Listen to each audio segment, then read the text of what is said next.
नमस्कार, आप देख रहे हैं आवाज आपका और आपके साथ है MS परदेसी।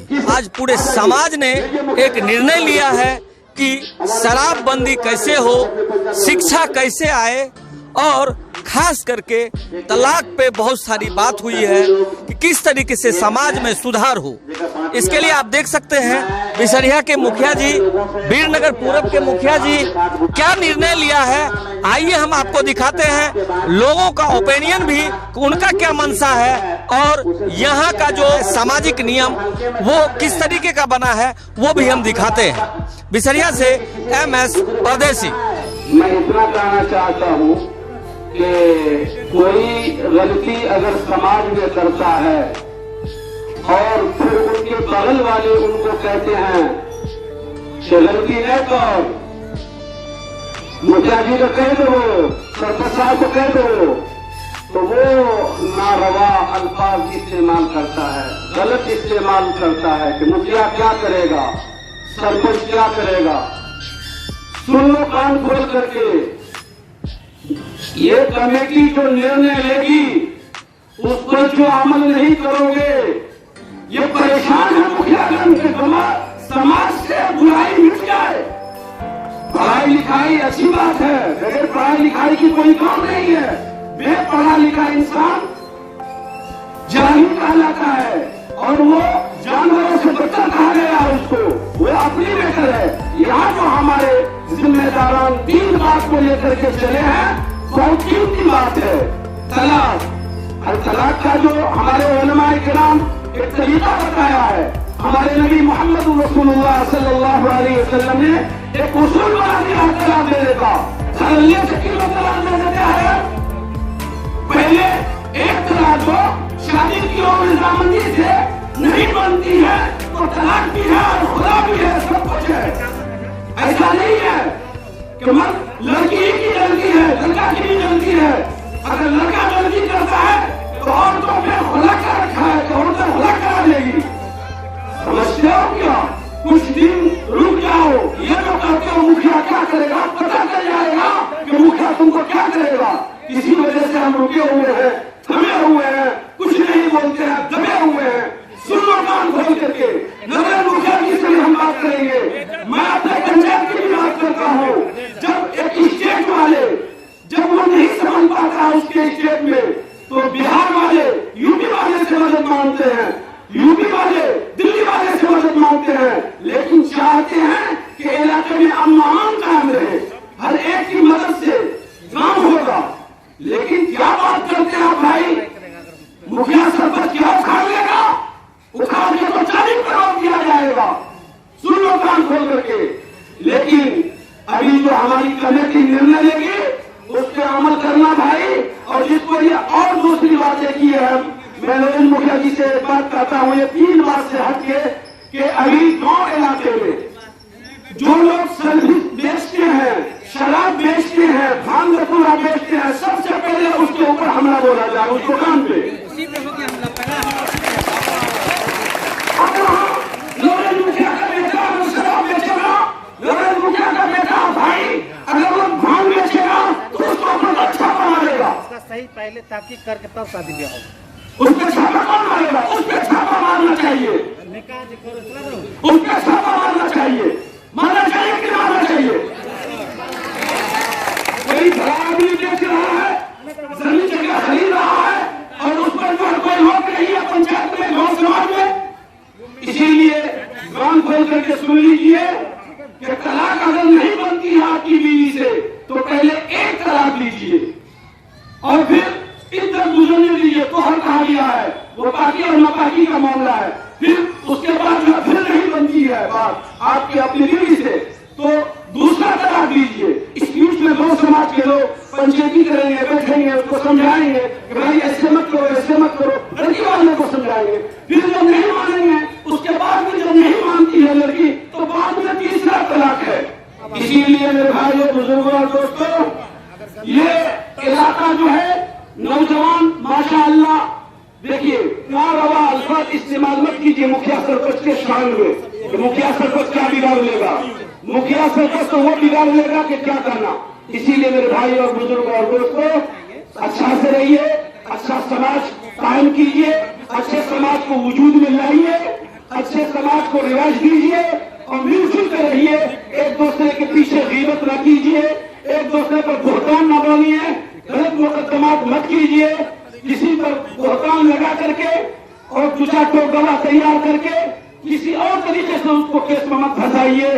बस इसी के साथ अपनी बात खत्म करता हूँ कि जो भी नौजवान और उससे बड़े हैं और छोटे बच्चे हैं, ये सब इरादा कर लें इंशाअल्लाह कि हम लोग नशा वाला सामान नहीं पिएंगे इंशाअल्लाह। हम नहीं ऐसा हो सर, अल्लाह कबूल फरमाए। अपने बच्चों पर ताकीद करेंगे, उसको बच्चे को समझाएंगे, इससे कलेजा समझ जाएगा। इससे कबल हमने अपने मुखिया जी को पहले भी कहा था कि आपके वार्ड में मतलब मस्जिद पंचायत में 14 वार्ड है, हर वार्ड को बुलाइए मुखिया जी और वार्ड के तरफ से बिगाड़ उससे पूछिए कि क्या क्या हो रहा है, तुम बताओ। तो कुरान में अल्लाह पाक ने फरमा दिया, क्या लोगों तुम वह बात दूसरे को क्यों कहते हो जो तुम खुद नहीं करते। और यही बात सोचकर मैं मैच पर आने की जुर्रत नहीं कर रहा। क्या लोगों तुम वह बात दूसरे को क्यों कहते हो जो तुम खुद नहीं करते। वीडियो बना रहे थे। और शरीयत के मुताबिक ये हुक्म है कि सलाहुद्दीन अगर किसी को हिदायत कर रहा है, सलाहुद्दीन के अंदर कुछ उस बात का अमल नहीं है तो उसका असर नहीं होगा। यही बात है। गैर कौम के किताब में भी है, विद्या वेद निपुण गुणशीला, खेल ही खेल सकल निर्पलीला। अगर गैर कौम की किताबों को अगर आप सुनेंगे तो वही बात यहाँ भी है जो यहाँ से हिदायत मिली है। सबसे पहली बात यह है कि हमको अपने आप में ये सोचना होगा कि मेरे बच्चा कहाँ जा रहा है, मेरा बच्चा पढ़ने जा रहा है कि नहीं। अगर गया नहीं तो देखेंगे, स्कूल तक पहुंचाएंगे, स्कूल से घर लाएंगे, शाम में उसकी देखभाली करेंगे।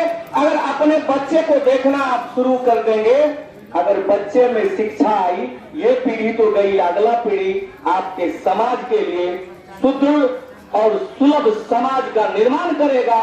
यही मेरा कामना है। तहरीर की जरूरत है, तदबीर की जरूरत है, तदबीर करनी पड़ेगी। ये मीटिंग आज की मीटिंग से काम नहीं चलेगा, आज शुरुआत है, ये बारहा करना पड़ेगा और सबसे मशवरा लेना पड़ेगा कि क्या कदम उठाएगा, आगे क्या बढ़ा।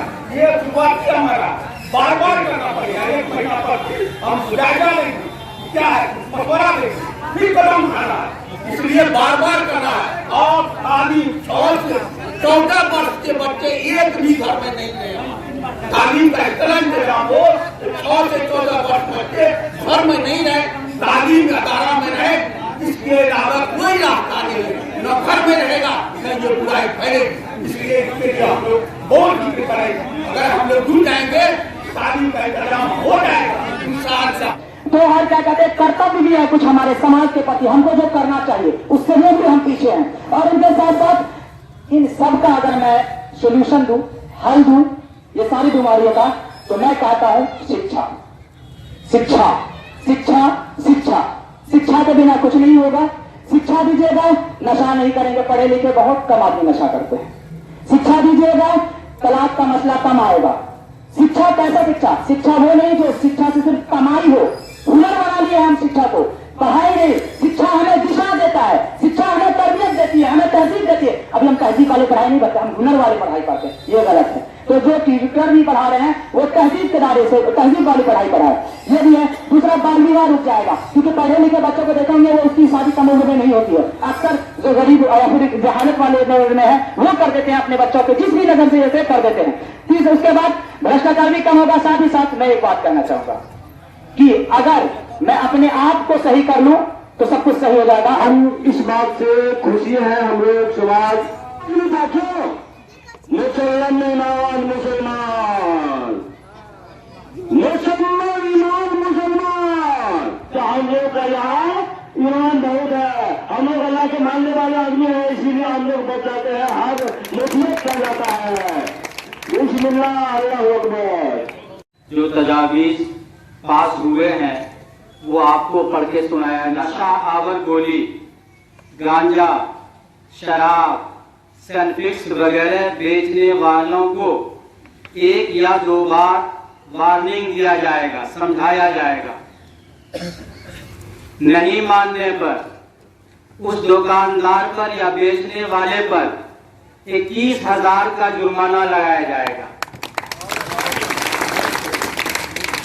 अगर वो रुपया अदा करने में आनाकानी करता है तो उनके साथ कानूनी कार्रवाई की जाएगी, सरकार की मदद दी जाएगी। जो बच्चा सेनफिक्स पीते हुए पकड़ा गया, देखा गया, उनके गार्जियन को पहले समझाया जाएगा कि उन्हें भी 5100 रुपये का जुर्माना लगाया गया। 5100 बेजा तलाक देने वालों पर बगैर किसी मतलब के, बगैर किसी बात के खामखा 51,000 रुपये का जुर्माना लगाया गया, सुनाया गया। ये आज से ही लागू हो गया। दुकानदार हो या घर के बच्चे का जिम्मेदार हो या जो कुछ भी है, आज के बाद से इंशाअल्लाह इस पे अमल होगा।